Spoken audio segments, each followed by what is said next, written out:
Good morning students. BA first year philosophy की class में हम मीमांसा दर्शन पढ़ रहे हैं और मीमांसा दर्शन में हमने पिछली क्लास में जो प्रमाण है जिसके माध्यम से ज्ञान की प्राप्ति होती है उनका अध्ययन किया था। उसमें हमने 3 प्रमाण के बारे में कल बात की थी, शब्द, अर्थापत्ति और अनुपलब्धि प्रमाण। आज हम मीमांसा दर्शन में आत्मा के बारे में, ईश्वर के बारे में और काम्य विभिन्न तरीके के जो कर्म जिनके बारे में मीमांसा दर्शन में बताया गया है उनके बारे में बातचीत करेंगे। तो सबसे पहले अगर हम आत्मा के विचार की बात करें तो मीमांसा दर्शन ये कहता है कि आत्मा स्वभावतः अचेतन होती है। आत्मा में जो चेतना है वो एक आगंतुक गुण है जो किन्हीं विशेष परिस्थितियों में आत्मा के अंदर उदय होता है।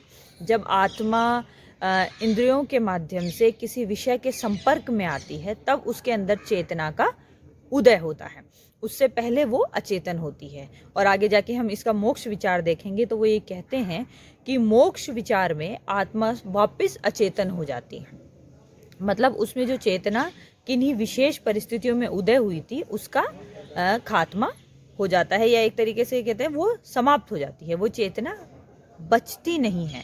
तो हम ये कह सकते हैं कि जो दुखों के अभाव की अवस्था है उसको मोक्ष कहा गया है और आत्मा उस अवस्था में चेतना से रहित होती है। और आत्मा को अनेक माना गया है। मीमांसा दर्शन में अनेक आत्माएं मानी गई कि जितने प्राणी हैं उतनी आत्माएं उनके अंदर हैं और हर आत्मा अपने प्रयास से मोक्ष प्राप्त करती है। अब अगर हम आगे देखें कि मीमांसा दर्शन के अनुसार कर्म का सिद्धांत क्या है, तो मीमांसा दर्शन ये मानती है कि वेदों में जो बताया गया है वो कर्म है और वेदों में जिस बात के लिए मनाही की गई है वो अधर्म है। मतलब वेदों में जिन कर्मों को करने के लिए कहा गया है उन्हें हम धर्म कह सकते हैं, और वेदों में जिन कर्मों को करने से मना किया गया है उनको अधर्म कहा गया है। तो अब हमारे लिए जानना ये ज़रूरी है कि वेदों में किन कर्मों को करने के लिए कहा गया है। तो वेदों में 5 प्रकार के कर्म बताए गए हैं, विभिन्न तरीके के, जिनमें से कुछ आपको करने हैं कुछ आपको नहीं करने। तो सबसे पहले बात करें, जैसे एक माना गया है नित्य कर्म, कि ये कर्म सभी व्यक्तियों को करने होते हैं, हर दिन करने होते हैं। जैसे स्नान करना होता है, ध्यान करना होता है, अगर पूजा करनी होती है, यज्ञ करना होता है। देखिए मीमांसा दर्शन उस समय का दर्शन है जब आज से ये मान लीजिए कम से कम 1500 से 2000 साल पहले, तो वहाँ उस समय उस वक्त जो लोग थे ना सनातन परंपरा के या वैदिक धर्म को मानने वाले या वेदों को प्रमाण मानने वाले, वो सब लोग हर रोज़ यज्ञ किया करते थे। आज की तरह यज्ञ बहुत जटिल नहीं हुआ करते थे। उस समय हर व्यक्ति अग्नि जलाकर जो भी उसके पास होम करने के लिए होता था या अर्पण करने के लिए होता था उसको अर्पण करता था और इस तरह होम किया जाता था या यज्ञ किया जाता था। तो हर व्यक्ति का ये कर्तव्य माना गया है वेदों में कि वो जो भी उसके पास स्थितियां हैं, जो भी उसके पास सामान उपलब्ध है, उन सब को अर्पण करके हर रोज़ वो यज्ञ करे। तो ये कुछ चीज़ें हैं जो नित्य कर्म में करनी होती है। नैमित्तिक कर्म वो कर्म होते हैं जो किन्हीं विशेष अवसरों पर किए जाते हैं। जैसे मान लीजिए कभी चंद्र ग्रहण हुआ, सूर्य ग्रहण हुआ, उस समय वेदों में या शास्त्रों में जिन कर्मों का उल्लेख है वो कर्म करने चाहिए, उन्हें नैमित्तिक कर्म कहा गया है। इसके अलावा जो कर्म है वो निषिद्ध कर्म है। निषिद्ध कर्म वो कर्म है जिन्हें करने के लिए मना किया गया है वेदों में कि ये काम आपको नहीं करने हैं, अगर आप ये काम करेंगे तो आपको पाप का भागी बनना पड़ेगा। इसके अलावा एक कर्म है काम्य कर्म। हर व्यक्ति की कुछ इच्छाएं होती है जिनकी पूर्ति के लिए वो कुछ विशेष तरीके के कार्य अगर करेगा तो उन्हें उन फल की प्राप्ति हो जाएगी, तो उन्हें वेदों में काम्य कर्म कहा गया। जैसे मान लीजिए किसी को स्वर्ग प्राप्त करना है, किसी को संतान की प्राप्ति करनी है, या किसी को कुछ भी चाहिए, घर चाहिए, या उसके जीवन में कोई बाधा है उसको दूर करने के लिए वेदों में बताया गया है कि वो कर्म करेगा तो उससे उसको वैसे फल की प्राप्ति हो जाएगी। तो उन्हें काम्य कर्म कहा गया है। इसके अलावा जो आखिरी कर्म है वो है प्रायश्चित कर्म। कई बार ऐसा होता है कि व्यक्ति कुछ निषिद्ध कर्म कर जाता है, जो कर्म नहीं करने चाहिए वो उन कर्मों को करता है जिसकी वजह से उससे पाप का उदय होता है।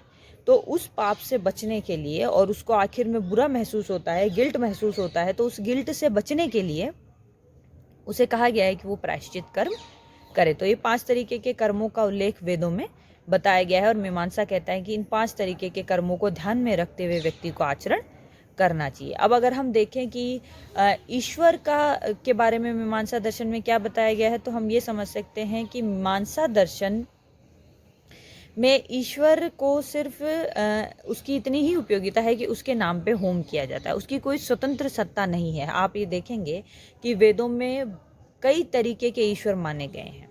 वहाँ पर हमें देखते हैं कि 33 तरीके के देवताओं का उल्लेख है, कहीं पर 32 तरीके के देवता बताए गए हैं, कहीं 36 तरीके के देवता।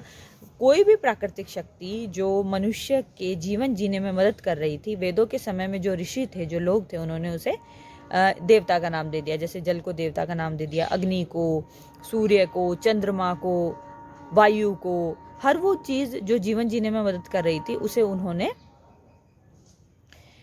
देवता का नाम दे दिया। तो यहाँ पर इन सब देवताओं के नाम पे होम किया जाता है। बस देवताओं की इतनी ही हम ये कह सकते हैं कि महत्ता है, इतने ही वो महत्वपूर्ण है कि उनके नाम पर होम किया जाता है। देवताओं की सत्ता स्वतंत्र नहीं है। अब अगर हम मोक्ष की बात करें तो ये माना गया है मीमांसा दर्शन में कि जिन कर्मों को करने के लिए कहा गया है, जो कर्म कांड वेदों में बताए गए हैं, उन कर्म कांडों को अगर करोगे तो मोक्ष की प्राप्ति हो जाएगी, और जिन कर्म कांडों को करने के लिए मना किया है, अगर उन्हें करोगे तो नरक का भागी बनना पड़ेगा। मीमांसा दर्शन में शुरू में जो प्रमुख उद्देश्य था वो था स्वर्ग की प्राप्ति, मतलब सुख सुविधाओं की प्राप्ति। जीते जी भी सुख सुविधा और मरने के बाद भी सुख सुविधा या आनंद में व्यक्ति रहेगा। इस तरीके की किन्हीं चीज़ों की कल्पना मीमांसा दर्शन में की गई है। मीमांसा दर्शन बहुत प्राचीन दर्शन है। अब एक और अवधारणा है अपूर्व की अवधारणा, मैं उसके बारे में भी चर्चा कर देती हूँ। अपूर्व की अवधारणा ये मानी जाती है कि जब व्यक्ति कर्म करता है तो उसके कर्म के फलों से एक शक्ति उत्पन्न होती है, जिसे उन्होंने अपूर्व शक्ति कही है। ये अपूर्व शक्ति व्यक्ति को उसके कर्मों का फल देती है। जैसे आज मैंने कर्म किए तो उन कर्मों का फल इकट्ठा होता चला जाता है और उसके हिसाब से व्यक्ति को उसके फल मिलते हैं, अगला पुनर्जन्म मिलता है। ये सब बातें मीमांसा दर्शन में उल्लेख की गई है। तो ये आज हमारा मीमांसा दर्शन कंप्लीट हो गया है। कल हम शंकराचार्य का अद्वैत वेदांत शुरू करेंगे। थैंक्स।